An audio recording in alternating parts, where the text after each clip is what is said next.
Hello friends, അപ്പോൾ പുതിയ വീഡിയോയിലേക്ക് എല്ലാവർക്കും സ്വാഗതം. അപ്പോൾ ഇന്ന് നമ്മൾ ഉണ്ടാക്കാൻ പോകുന്നത് ചീരത്തോരനാണ് കേട്ടോ. ഒരു സ്പെഷ്യൽ ചീരത്തോരനാണേ.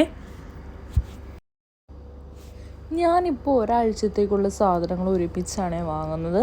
അപ്പോൾ ഒരാഴ്ചയ്ക്ക് ഉള്ളിൽ മേടിച്ച ഒരു ചീരയാണ് കേട്ടോ ഇത്. അപ്പോൾ ഞാനത് ഫ്രിഡ്ജിൽ വെച്ചിട്ട് അത് ജസ്റ്റ് ചീത്തയൊന്നും ആയിട്ടില്ല, പക്ഷേ ഐസ് കൂടുതൽ ഇതായിട്ട് ചീരയുടെ ഇലയൊക്കെ ഒന്ന് ഇതായിപ്പോയിട്ടുണ്ട്, ഒന്ന് വാടിപ്പോയിട്ടുണ്ട്. അപ്പം ഞാൻ അതൊക്കെ ഒന്ന് പിരിച്ചെടുക്കുവാണ്. അത് കളയണ്ടല്ലോ എന്ന് വിചാരിച്ചാൽ അതിനകത്ത് നല്ലതും ഉണ്ട്, കുറച്ചിങ്ങനെ വെള്ളമായും ഐസ് കയറിയതും ഉണ്ട്. അപ്പം അതൊക്കെ ഞാനൊന്ന് ഒഴിവാക്കി വെച്ച് നല്ലത് മാത്രം എടുക്കുകയാണ് കേട്ടോ.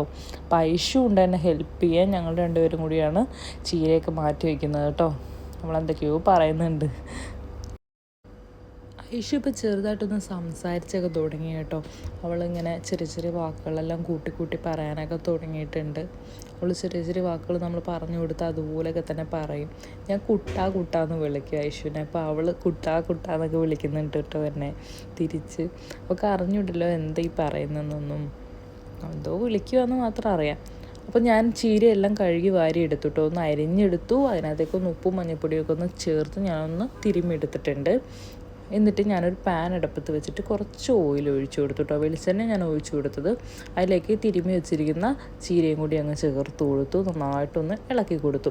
ഇങ്ങനെ നമ്മൾ ഉപ്പും മഞ്ഞൾപ്പൊടി നേരത്തെ അങ്ങ് തിരുമ്മി കഴിഞ്ഞ് കഴിഞ്ഞാൽ ഈ പാനിലിട്ട് കഴിയുമ്പോൾ അങ്ങോട്ടും ഇങ്ങോട്ടൊക്കെ തിരിക്കുമ്പോഴതൊന്ന് പുറത്തോട്ട് പോകത്തില്ല. അതൊന്നുമില്ലാണ്ട് നമുക്ക് തിരുമ്മി കഴിഞ്ഞാൽ എല്ലായിടത്തും പിടിക്കുകയും ചെയ്യും.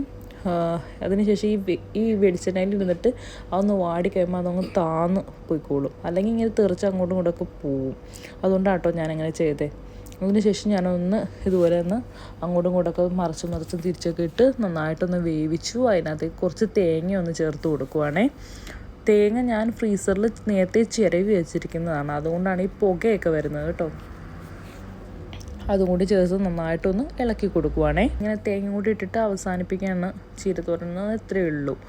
പക്ഷേ ഇന്ന് ഞാൻ പറഞ്ഞല്ലോ സ്പെഷ്യൽ ചീരത്തോരനാണെന്ന്.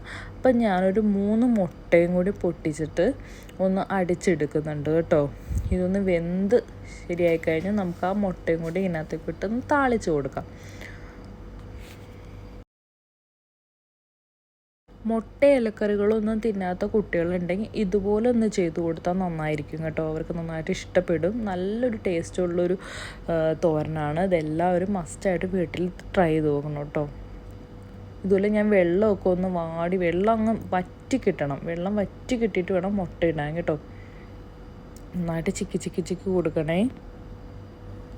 അപ്പോൾ വേറെ എന്തൊക്കെയുണ്ട് വിശേഷം? എല്ലാവർക്കും സുഖമല്ലേ? അപ്പോൾ എല്ലാവരും എൻ്റെ വീഡിയോ ഒന്ന് കാണുവാണെങ്കിൽ സബ്സ്ക്രൈബ് ചെയ്യാൻ മറക്കരുത് കേട്ടോ. ആ ബെല്ലൈക്കണും കൂടി ഒന്ന് ഇനേബിളാക്കി വെക്കണേ.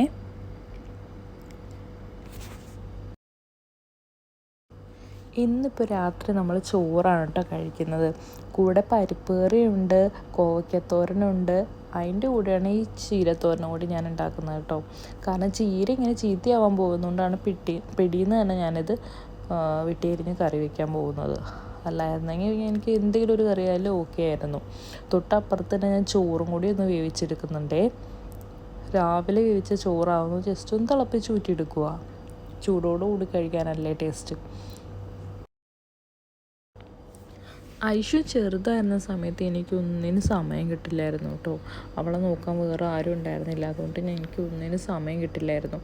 എന്നെ തന്നെ നോക്കാൻ എനിക്ക് സമയം കിട്ടില്ലായിരുന്നു. കുക്കിങ്ങും ഒക്കെ ചിലപ്പോൾ ചില നേരത്ത് കഞ്ഞി തന്നെ ഉണ്ടാവുള്ളൂ. കാരണം പെട്ടെന്ന് എളുപ്പത്തിൽ ഉണ്ടാക്കാൻ പറ്റുന്ന കഞ്ഞിയല്ലേ. അപ്പം ഞാൻ അങ്ങനെയൊക്കെയാണ് ചെയ്തുകൊണ്ടിരുന്നത്. അതുകൊണ്ട് തന്നെ എനിക്ക് ബോഡി കെയർ ചെയ്യാനോ ഒന്നിനും സമയം ഉണ്ടായിരുന്നില്ല. പക്ഷെ ഇപ്പോൾ അവളൊന്ന് വലുതായി കിട്ടിയപ്പോൾ 1 വയസ്സൊക്കെ ആയതുകൊണ്ട് ഒന്ന് ഇരിക്കാനൊക്കെ അവിടെ എന്തെങ്കിലും കളിപ്പാട്ടമൊക്കെ വെച്ച് കൊടുത്തു കഴിഞ്ഞാൽ അവൾ അവിടെ ഇരുന്നോളും. അതുകൊണ്ട് കുറച്ചെങ്കിലും എനിക്ക് സമയം കിട്ടുന്നുണ്ട് കേട്ടോ. അതുകൊണ്ട് ഞാനും ഇത് ആസ്വദിക്കുന്നുണ്ട്. ഞാനതുകൊണ്ട് കൂടുതൽ കുക്ക് ചെയ്യുകയൊക്കെ ചെയ്യും. എനിക്കത് ഭയങ്കര ഇഷ്ടമാണ്. കൊച്ചുകുട്ടികളുള്ള അമ്മമാർക്കൊക്കെ ഇങ്ങനെ തന്നെയായിരിക്കും എന്ന് ഞാൻ വിചാരിക്കുന്നു. കുട്ടികളൊന്ന് വലുതാണവരെ അവർക്ക് സ്വന്തം കാര്യം തന്നെ നോക്കാൻ സമയം ഉണ്ടാവില്ലെന്ന് തോന്നുന്നത്. എനിക്കങ്ങനെ ആയിരുന്നു കേട്ടോ. നിങ്ങൾക്ക് എങ്ങനെയാണെന്ന് പറയണേ. അപ്പോൾ പുതിയ വിശേഷങ്ങളായിട്ട് ഞാൻ പിന്നെ വരാം. Okay, by.